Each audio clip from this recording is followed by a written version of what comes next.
Hello, this is Rosal again, your evangelist.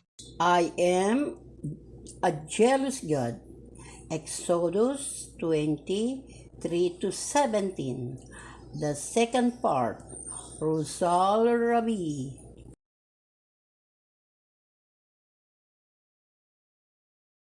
Psalm 115, 4-8. Ang kanilang mga Diyos-Diyosan ay pilak at ginto. Yan ng mga kamay ng mga tao. Sila'y may mga bibig, ngunit sila'y hindi nangagsasalita. Mga matay mayroon sila, ngunit hindi sila nakakakita. Sila'y may mga tenga, ngunit hindi sila nakakarinig. Mga ilong ay mayroon sila, ngunit hindi sila nakakaamoy. Mayroon silang mga kamay, ngunit hindi sila nakakatatangan. Mga paa ay mayroon sila, ngunit hindi sila nakakakalakad. Hindi nagsasalita man sila sa kanilang nangangala-ngala. Ang nagsisigawa sa kanila ay magiging gaya nila. Oo, bawat tumitiwala sa kanila. Psalm 115, 4-8.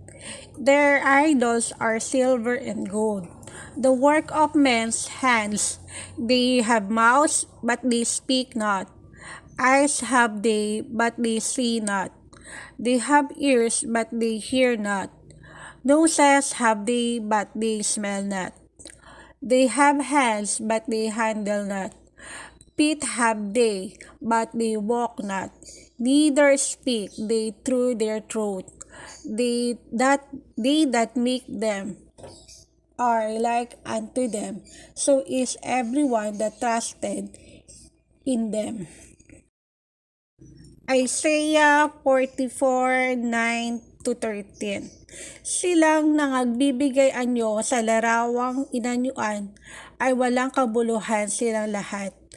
At ang kanilang mga bagay na kinaluluguran ay hindi mapapakinabangan, at ang kanilang sariling mga saksi ay hindi nakakakita o nakakaalam man, upang sila'y mga pahiya. Sino ang anyo sa isang Diyos? O bumubuo ng larawang inanyuan na di pakikinabangan sa anuman. Narito lahat niyang kasama ay mga papahiya, at ang mga manggagawa ay sa mga tao. Mapin sila, magsitayo sila, sila'y mga katatakot, sila'y manghihiyang mga kasama. Ang panday, bakal ay gumagawa ng palakol at gumagawa sa mga baga, at inaanyuan yaon sa pamamagitan ng mga panukpok, at ginagawa yaon ng kanyang malakas na bisig. Oo, sila'y gutom at ang kanyang lakas ay nawawala. Siya'y hindi umiinom ng tubig. At pati nag-uunat ang luwagi ng isang pising panukat. Kanyang tinatandaan ng lapis, kanyang inaanyuan sa pamamagitan ng mga katam, at kanyang tinatandaan ng kanyang kumpas, at inaanyuan ng anyo sa anyo ng tao, ayon sa kagandahan ng tao, upang tumahan sa bahay. Isaiah 44, 9-13.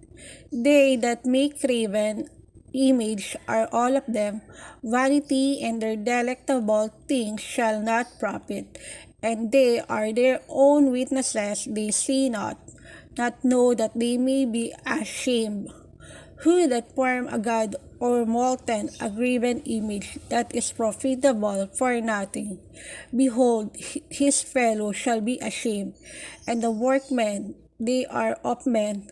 Let them all be gathered together, let them stand up, yet they shall fear, and they shall be ashamed together.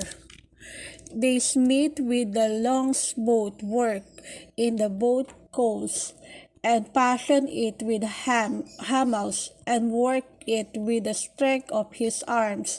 Yea, he is hungry, and his strength failed. He drank no water, and is faint. The carpenter stretched out his rule ruler, he marked it out with a line. He fitted it with plates, and he marked it out with the carpenter, and make it after the figure of a man, according to the beauty of a man, that it may remain in the house. Isaiah 44:14-17. Puputol siya sa ganang kanya ng mga sedro at ensina at pinatitibay sa ganang kanyang sarili ang isa sa gitna ng mga punong kahoy, at sa gubat siya'y nagtatanim ng puno ng abelo at yaoy kinakadili ng ulan. Kung magkagayoy, ilalaan sa tao upang ipanggatong at kumuha siya niyaon at nagpapainip, oo, kanyang pinagliliyaban yaon at kanyang ginagawang isang Diyos at sinasamba, ginagawa niyang larawan, inanyuan at pinagpapatirapaan. Kanyang ipinanggagatong ang bahagi niyaon sa apoy, ang bahagi niyaon at ikinakain niya ng karne. Siya'y nag-iihaw ng iihawin at nabubusog. Oo, siya'y nagpapainit at nagsasabi, aha, ako'y naiinitan. Aking nakita ang apoy, at ang labis niyaon ay ginawa niyang Diyos na makituwid. Bagay na kanyang larawan, inanyuan, kanyang pinagpapatirapaan at sinasamba at dinadalanginan, at nagsasabi, iligtas mo ako sapagkat ikaw ay aking Diyos.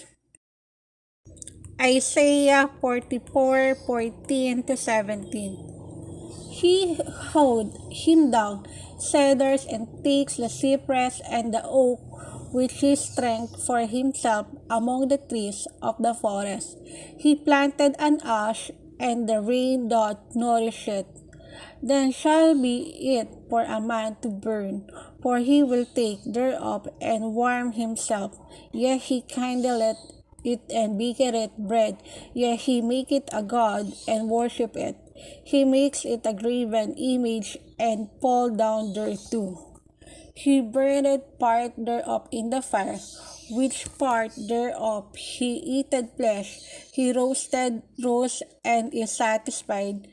Yea, and he warmed himself and said, aha, I am warm, I have seen the fire, and the residue thereof he makes a god, even his graven image he filleth down unto it, and worshipped it, and prayed unto it, and said, deliver me, for thou art my God.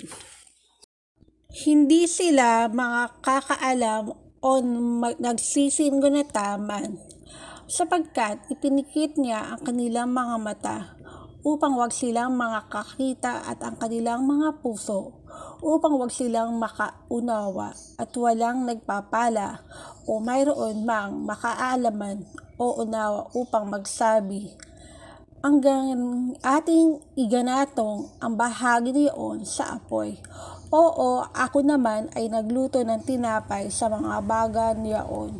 Ako'y nag-ihaw ng karne at kinain ko, at gagawin kong baga ang nalabi niyaon na pinakakasuklam-suklam. Magpapatira pa baga ako sa puno ng isang punong kahoy? Siya'y kumain ng ako, iniligaw siya ng dadahiyang puso, o hindi niya mailigtas ang kanyang kaluluwa, o makapagsabi, wala bagang kabulusahan sa aking kanang kamay? Paliwanag, mga manggagawa ng mga Diyos-Diyosan ay mananagot, marami ding ang kanilang naliliwag na mga tao. Matapos nakagawa ng Diyos-Diyosan, ay yung natira ay ginamit pangluto sa pagkain at kinain nila. Nasaan ang katotohanan doon sa Diyos-Diyosan nilang ginawa para pagsamba nila, mga tao? Isaiah 44:18-20. They have not known nor understood, for he had shut their eyes, that they cannot see, in their hearts that they cannot understand, and none considerate in his heart, neither is their knowledge not understanding to say, I have burned part of it in the fire, yea also I bake bread upon the coals thereof. I have roasted flesh and eaten it, and shall I make the residue thereof an abomination? Shall I fall down to the stock of a tree? He feeded on ashes. A deceived heart turned him aside that he cannot deliver his soul. Not said is there not a lie in my right hand. Explanation: the workers of gods and goddesses will also be held responsible if the time comes that they have received many people after making gods and goddesses. What was left over was used to cook food and they are ate it. Where is the truth in the God they created for people to worship? Habakkuk 2:18-20. Anong napapakinabang na larawang inanyuhan na yaoy inanyuhan na manggagawa, niyaon na binubong larawan na tagapagturo ng mga kasinungalingan na hindi tinitiwalaan ng nag-aanyo sa kanya, nagumaya ng mga piping Diyos-Diyosan. Sabi niya na nagsasabi sa kahoy, gumising ka sa piping bato, bumangon ka. Magtuturo baga ito? Narito nababalot ang ginto at pilak at walang hinga sa loob niyaon. Ngunit ang Panginoon ay nasa kanyang banal na templo. Tumahimik ang buong lupa sa harap niya.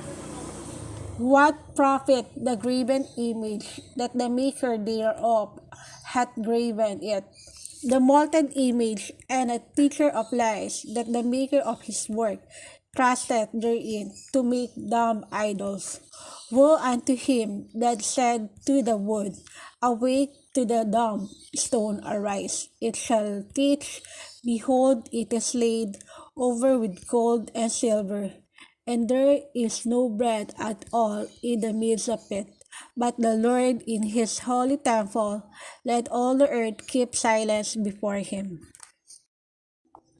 Malaki din ang sasagutin ng mga manggagawa sa mga Diyos-Diyos ay makapera lang sila ay lumilikha sila ng mga Diyos-Diyosan at matapos ay sasambahin ng mga ibang tao. Di ba malaking kapanagutan mo sa Panginoon Diyos? Pinagsasalasan ng ating Panginoon Diyos ang mga yan. The worker of the gods will also answer a lot. With only money, they create gods and goddesses, and then other people will worship them. Isn't it a great responsibility to the Lord our God? Our Lord God is jealous of those.